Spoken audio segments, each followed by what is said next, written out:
Hey everybody. As the description says, I'm going to go ahead and as quickly as I can go through the physical evidence that I have. I mentioned that there were some items that were mentioned to be the items found on my son's body and what that was, and it will be heard on both audios with the detective and the Oklahoma City ME, is that he had keys, a wallet, a vape, and a cell phone. 4 things. You'll hear that on the audio with the detective and the ME. There was never any mention of what I'm about to show you. We were told that at some point, yes, the police were keeping the cell phone, but that as there was no investigative value, and quite frankly, there wasn't any further investigation going on, even the morning and afternoon after my son was allegedly found dead, since there was no value to it, we were told that we were going to be getting the keys, key fob to his car, the wallet, the vape back with his body when the funeral home came to get him. Unfortunately, when we got to see his body for the first time weeks later at the funeral home, we were given his clothes. You'll see 2 bags I have here.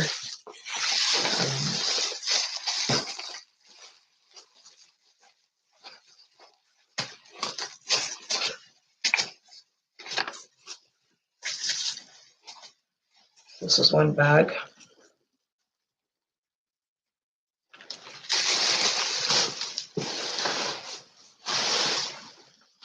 And this is the second bag, which is the actual jacket that I'm going to kind of go over some details about. This is not ever how anyone wants to get the remains of their child back. But this was the one thing returned to the funeral home. It was never mentioned as even being on his body. And so again, if credible police work is done when a dead body is found, and they are properly taking evidence off the body and from the scene.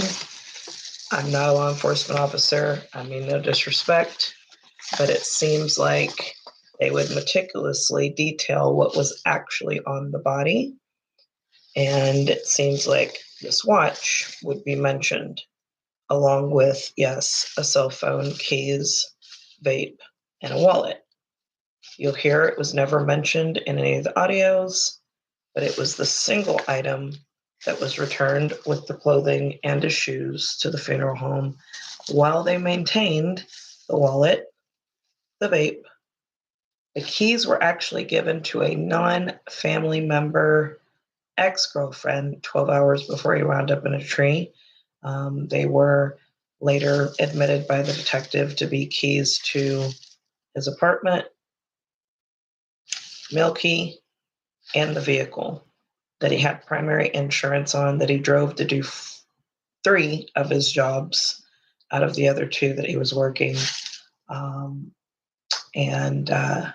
Yeah, so again, this is going to be another inconsistency from the scene that I don't really understand how this was never mentioned, how this was the only thing returned, and why the other stuff was withheld. While I'm talking about the scene, I'm going to go ahead and do this. Y'all, it has been over 6 months. It's been very difficult for me to get to this point, but I'm at a place where his body does have to be moved immediately. I will share in the description, unfortunately, because there are some funds that my son has that, because there wasn't beneficiary listed, there wasn't a will, it's going to take a little bit of time to get those, but there is funds that are needed right now to get his body moved, to be held, hopefully autopsied, because I guess they didn't feel that it was worth the time or the money, even though Oklahoma law said it should have been done, and the lieutenant said he was being transferred around 5 o'clock in the evening to have it done. It wasn't done. And so, yeah, I have great pressure on me that I better come up with this money, or basically further legal consequences and financial consequences that'll drain my son's resources needed to pay the current funeral home, which again, I appreciate them for holding his body as long as they have. We waited 3 months to get any form of a death certificate or cause of death. And then it's been an additional 3 months with other dynamics that come when people pass without beneficiaries and wills. And so definitely understand their position. They need to be paid. And then he does need to be autopsied and actually laid to rest and buried. So because of all of that pressure, I'm just having to get through it. I had my daughter since 10 days after he passed, all the way through the summer until school started. So I didn't really process and grieve that my son was gone. When that happened in August, when school started back up, and I now had some time to kind of be by myself and process. I've just started going through Grief Share, and of course, definitely lots of counseling. Mental health professionals are important in this season. And yeah, I have to move forward. So as y'all saw me unwrapping this bag for the first time, it is the first time I have opened what you're getting ready to see here, which is pertaining to the jacket that allegedly had the strings or the ligature that allegedly took my son's life. But what this is, we did not touch it on scene. I was there with his brothers, his 2 older brothers, the day after he passed, and we got the notification call, or the day after we were told that he was allegedly found on April 4th. And we went out to the tree, right? I'll be able to show the outline that I was given by detectives to go find the actual tree because they didn't have time, or I guess anybody in the entire police department to take us. So we went on our own, or guide us there. We went on our own, we found the tree. And, there's also that part where you just think, once you see some of the things that I'm going to share, and then other pictures that will be shared tomorrow about the actual indentions in the tree, think, I don't even see how this works and goes together. So there were times we thought maybe we're at the wrong tree. Of course, when we got his clothes back, we realized we were at the right spot because this was actually left on the ground. Now, thankfully, one of my sons happened to have a napkin in his pocket. So when we were looking around for any sign of anything that Joshua was there, and we looked down and we saw a plastic part of a jacket on the ground, immediately the napkin was taken out of the pocket, went over the device, we didn't touch it, and this is what we found. After initial investigation done at the scene by at least 8 sets of eyes, this is what was left on the ground where we got confirmation. You will see a picture of this from the ground, but you guys are seeing it for the first time, and actually there's even some pieces of dirt here, if y'all can see it. I don't want to disturb or get rid of any of the dirt or even the grass, so I'm not going to twist it too much. But if you all can see, that is actually a tightener for the part of the jacket that I'm going to show you here in just a moment. Y'all, this was left on the ground.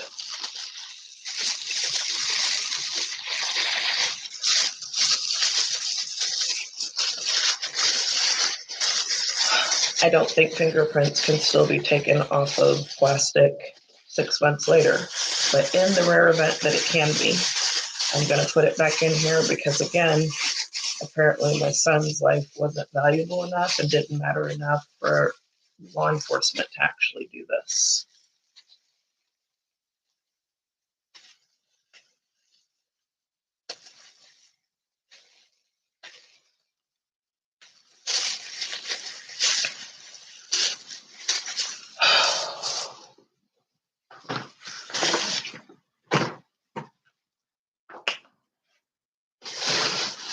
Again, we weren't positive that belonged to Josh, but when we did get the jacket back at the funeral home, this is when we were able to confirm that yes, we were at the right tree, and yes, they left part of the jacket that allegedly held his body up enough to take his life.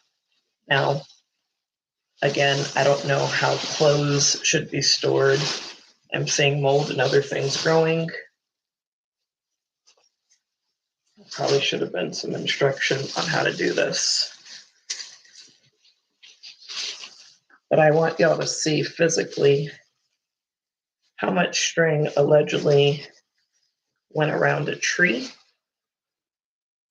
and my son to somehow hang him. This is it. If y'all can see how tall or short or little this is, allegedly this is what did it. This is what we are to believe. If you can see just this other side, this is the part where that plastic part goes to. And just in case y'all didn't see it for sure, I want to make sure that I show this is the other jacket string that the other fastener that I just showed y'all. So you can see it's exactly the same on one side, missing on the other. But supposedly he was in this, and supposedly this little bit of string, y'all, was wrapped all the way around a tree branch, and you'll see the size of the tree branch when we share the pictures. And supposedly this is what caused his death.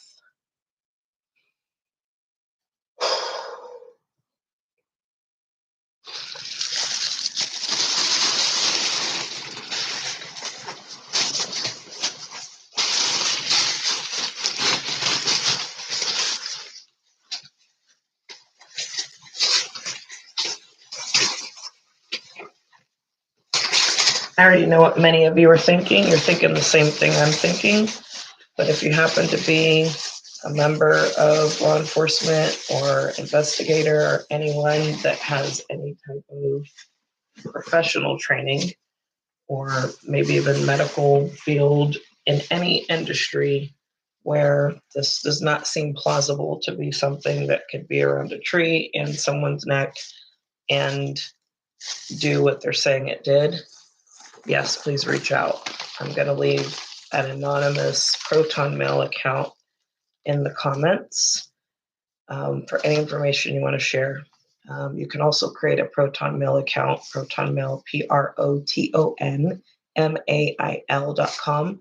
The email address has also come out as proton.me. So instead of using a Gmail, a Yahoo that has to be attached to your phone and a person's name and birth date, it's anonymous, it's Swiss-based, it's encrypted. So you all can set up an account like that if you want to remain anonymous. You can put whatever name you want as the account holder's name. The email system allows for that. And then you can send an email to the address that I'll leave in the comments to get us any information if you don't mind.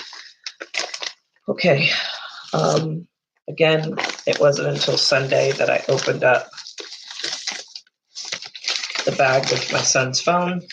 I was struggling with this top part, so I don't mind showing and being honest that I opened it through the bottom. And I started going through his phone. This is the bag that has the vape. Another thing I want to show off these bags. Sorry. This was listed as item 184. Y'all can see that. The other thing I thought was interesting is if you can see when that actually went into evidence, it says 5/13/2024. Joshua McDaniel's cell phone, Apple phone 12, iPhone 12.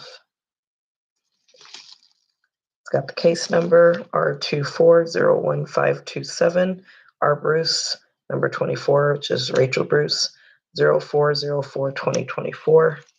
And then, of course, all the seals. Now, I struggled to figure out why the phone was out of evidence from 4/4 to 5/7 before it was put into appropriate chain of custody bags. but that's what's there. This one looks like it didn't go in until 5/13/2024. Wow. It says Black Vuse Vape. I just noticed that right now as I'm sitting here with y'all because, again, when your child passes, you're not eager to go through any of this stuff, quite frankly.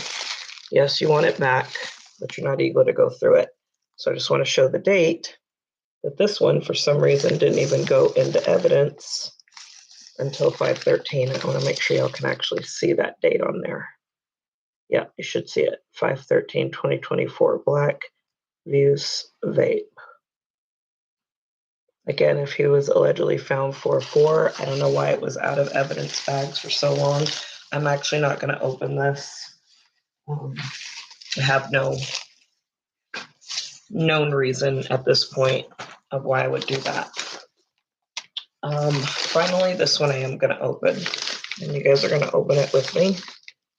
This is allegedly his wallet. Again, same information, and let's see when this one made it into proper chain of custody securing. Looks like the date on this, also 5/13/2024. It says brown leather wallet with miscellaneous cards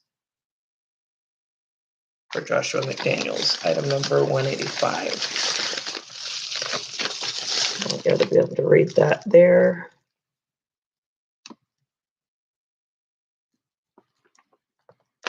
You can see the date, 5/13/2024. Again, I'm not going to rip the bag, but I will transparently and honestly be opening it from the bottom.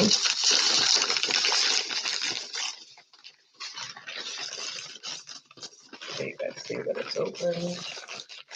And for the first time, my son's wallet.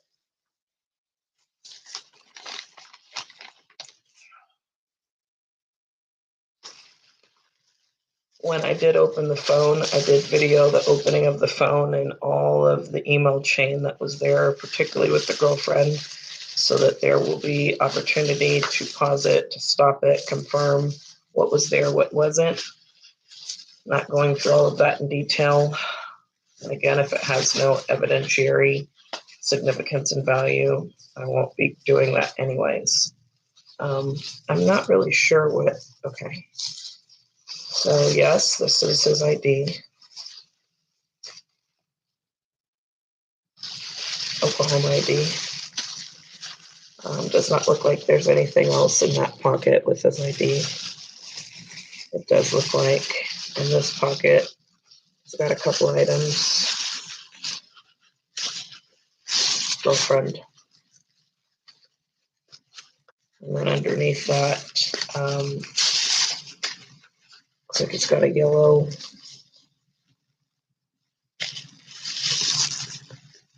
just a yellow piece of paper that's got something written on it.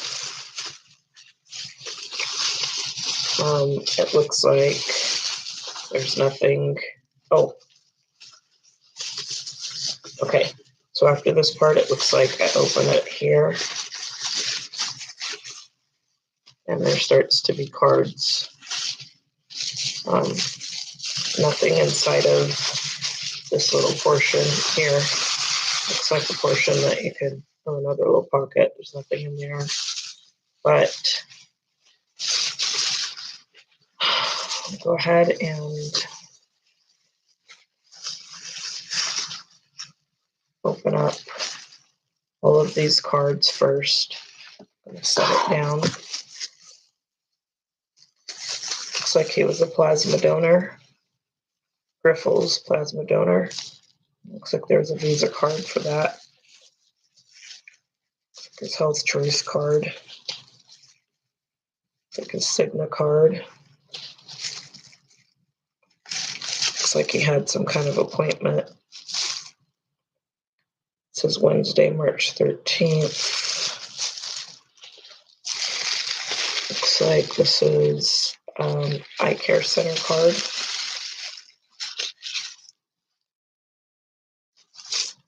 From 2/15. His glasses did get broken, I believe, on our trip. We were looking for him on the beach. This is, it says, oh, this was the appointment that was reset. It looks like this was for Wednesday, March 27th. Looks like it was reset. This is another card for superior vision. This is a card for his dental. This is a card for ditching paper charts for digital ones. And a Social Security card, which seems to be laminated. I don't think that it's supposed to be, or maybe it could be. But, so those are those cards.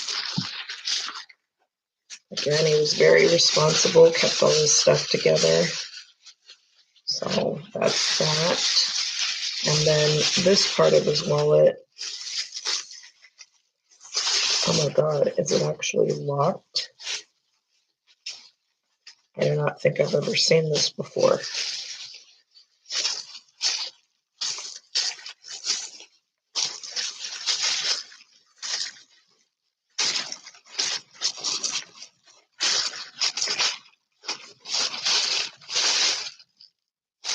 I have actually never seen this before. Oh, okay. So you push that down and the cards start coming out. This is interesting.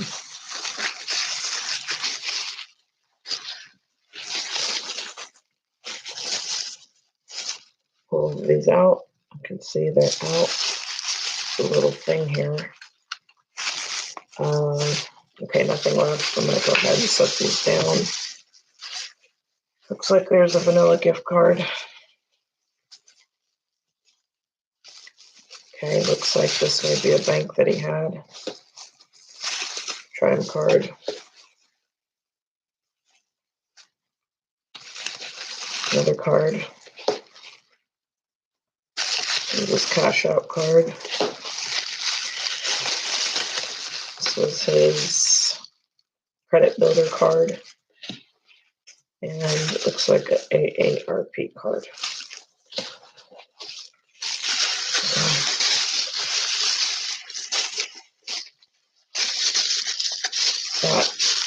Putting all of this back in the wallet. My son's wallet.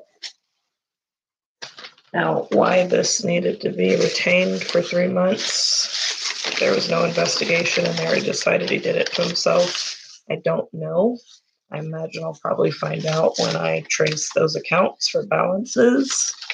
I'm making an assumption of what I'm going to find, which, by the way, I also saw deposits from his school district, 3 different deposits right around the time he passed. See if I can find that on the phone and show that to you all. Hopefully I'm not going to find that all of his accounts have been wiped out, but from 4/4 to 5/13 is one. All right, I'm going to check the last thing here on the phone to see. I'm going to go back and check. Oh, you know what? That wasn't where I saw it. It was another place that I saw it, and I'm not going to go into that right now. Yeah. Okay. So that's the physical evidence part of all of this. And I'm going to do the next live, focusing on some other things that I need to share. I'll have some information in the comments and the description, and thanks for watching this second video as I pursue justice for Joshua James, now my angel son.